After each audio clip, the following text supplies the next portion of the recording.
अस्सलाम वालेकुम, welcome to our channel. मेरा नाम है तहरीम फातिमा। आज मैं आपको वज़ू के सही तरीके और वज़ू में होने वाली आम गलतियों और उनके हल के बारे में बताऊंगी। वज़ू हमारी नमाज़ों का अहम जुज़्व है और इसका सही तरीका जानना हर मुसलमान पर फ़र्ज़ है। आज के वीडियो में हम वज़ू की अहमियत, सही तरीके और कुछ आम गलतियाँ जो हम अक्सर करते हैं उसके बारे में बताएंगे।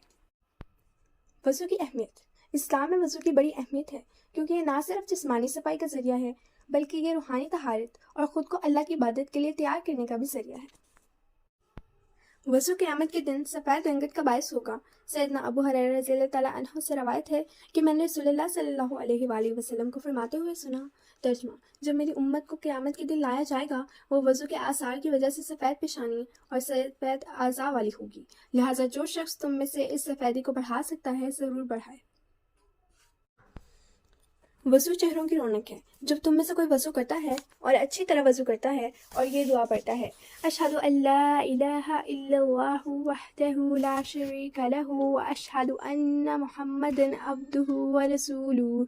तर्जुमा: उसके लिए जन्नत के 8 दरवाजे खोल दिए जाते हैं, जिससे चाहे दाखिल हो। वज़ू जन्नत तक पहुँचाने का ज़रिया है। नबी अकरम सल्लल्लाहु अलैहि वसल्लम ने फरमाया, जो मुसलमान वज़ू करे, फिर अच्छा वज़ू करे, फिर खड़ा होकर अपने दिल और चेहरे को मुतवज्जा करके 2 रकातें पढ़े, उसके लिए जन्नत वाजिब हो जाएगी। जन्नत में मोमिनों के वज़ू के आज़ा पर ज़ेवर पहनाए जाएंगे। सैयदना अबू हुरैरा रज़ियल्लाहु तआला अन्हु से रवायत है, फरमाते हैं कि मैंने अपने महबूब रसूलुल्लाह सल्लल्लाहु अलैहि वसल्लम को फरमाते हुए सुना, मोमिन का ज़ेवर वहाँ पहुँचेगा जहाँ उसके वज़ू का पानी पहुँचेगा। वज़ू में होने वाली आम गलतियाँ जो हम रोज़ाना करते हैं। आगाज़ अल्लाह ताला के नाम से। नबी अकरम सल्लल्लाहु अलैहि वसल्लम ने फरमाया, जो वज़ू के शुरू में अल्लाह ताला का नाम ना ले उसका वज़ू नहीं होता। यानी जब हम इसमें हमें बिस्मिल्लाह की अहमियत के बारे में बताया गया है कि हम जब भी वज़ू करें हमें बिस्मिल्लाह पढ़ के शुरू करना चाहिए, वरना हमारा वज़ू नहीं होगा। जब वज़ू के लिए हाथ धोएं तो ये बात जहन में रखें कि इसकी वजह से हमारे हाथों के गुनाह धुल रहे हैं, लिहाजा आइंदा हाथों से गुनाह नहीं करने। वज़ू में दूसरा अमल कुल्ली है। ज़ुबान झूठ बोलती है, गीबत करती है, गलत बात या काम में हाँ मिलाती है, ज़ख्म लगाती है। कुल्ली ज़ुबान को पाक कर देती है। कुल्ली करते हुए जहन में रखें कि इससे मुंह की बुराइयां धुल रही हैं। जो फहश कलाम इस ज़ुबान से किया वो धुल गया। अब इस ज़ुबान की पाकीज़गी को बरकरार रखना है। नाक इज्जत का निशान है। हर एक को अपनी नाक की फिक्र रहती है। इस नाक की खातिर कितने गुनाह किए जाते हैं। वज़ू में नाक में पानी डालकर, नाक छाड़कर, नाक साफ करके हम बुरे माहौल के असरात से खुद को पाक करते हैं। नाक छाड़ते हुए ये बात जहन में रखना है कि आइंदा नाक की खातिर कोई गुनाह नहीं करना। अल्लाह ताला ने फरमाया, जिस दिन कुछ चेहरे रोशन होंगे और कुछ चेहरे स्याह होंगे। चेहरे की सफ़ेदी वज़ू की वजह से और स्याही बुरे अमाल की वजह से होगी। उस दिन अपना चेहरा स्याह होने से बचाने के लिए वज़ू करते हुए इन बातों को जहन में रखना है कि नज़रों की आलूदगी से चेहरे को पाक करना है। क़यामत के दिन चेहरे को पुरनूर बनाने के लिए अच्छी तरह धोना है। रब से मुलाकात के लिए चेहरे को पाक करना है।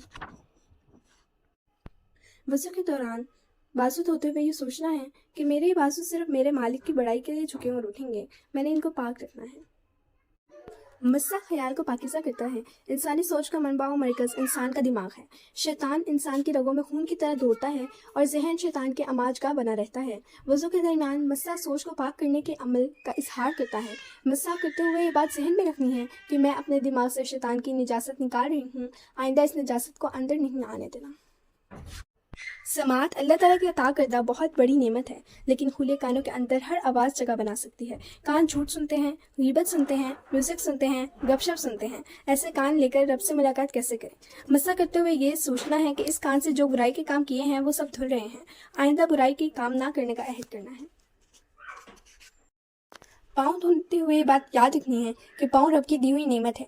इनको उठाना है तो ऐसे संतों में जिससे रब की रज़ा हासिल हो। आज अहद करना है कि इन पाँव से चलकर जो गुनाह किए हैं आइंदा उन गुनाहों की राह पर नहीं चलना। सैयदना अब्दुल्लाह बिन उमर रज़ियल्लाहु तआला अन्हु से रवायत है, फरमाते हैं कि एक मरतबा रसूलुल्लाह सल्लल्लाहु अलैहि वसल्लम एक सफ़र में हमसे पीछे रह गए। फिर थोड़ी देर बाद आपने हमको पा लिया और असर का वक्त आ पहुंचा था। हम वज़ू करने लगे और अच्छी तरह पाँव धोने के बजाय जल्दी में हम पाँव पर मस्सा करने लगे। आपने फरमाया, इन एड़ियों के लिए आग का अज़ाब है, वज़ू अच्छी तरह किया करो। यानी जब हम वज़ू करते हैं और जल्दी में करते हैं तो फिर हमारी एड़ियाँ बाजू का सूखी रह जाती हैं, तो हमें अच्छी तरह से वज़ू करना चाहिए क्योंकि इनके लिए आग का अज़ाब बताया गया है। मज़ीद वीडियोज़ के लिए चैनल को लाइक करें, शेयर करें और सब्सक्राइब करें। बेल आइकन को दबाना मत भूलिएगा।